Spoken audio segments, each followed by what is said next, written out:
ايه يا ابني بطلت جيم ولا ايه؟ ايه ده؟ مالك يا يوسف ايه؟ انا لسه مخلص تمرينه من نص ساعه. مش قصدي والله يوسف. يا عم اوعى. والله ما قصدي. ايه رايك في الصوره دي يا مصطفى؟ بص هي مش قد كده، اخرها ستوري يعني. انا نزلتها بص يا اسطى. ايه؟ والله ما قصدي. استنى، طب هنزلها بص عندي انا، خد. ايه رايك يا تيجي في البنطلون الجديد ده؟ تديله كام؟ لا جامد يلا ابراهيم. بعدين بيعجبني فيك ايه بقى؟ ان انت بتسترخص في اللبس، مش بتصرف كتير. يعني 100 جنيه ده؟ ده ضيعت مصروف الشهر عليه يا لا اسطى. ابراهيم 1500 جنيه يا مش اسطى. قصدي والله يا ابراهيم. يلا بينا يا ديشا. رضيتها يا ابني ولا ما معكش فاكر؟ يا مين دي؟ البنت اللي كانت واقفه معاك، مش دي شحاته؟ حاطط ايه يا ابني؟ دي صاحبتي حب عمري.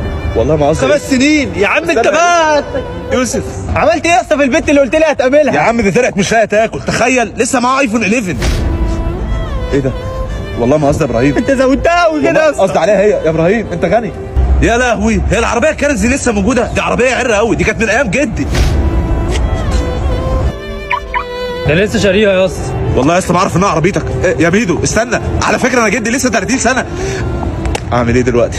اروح اوبر بقى وامري لله.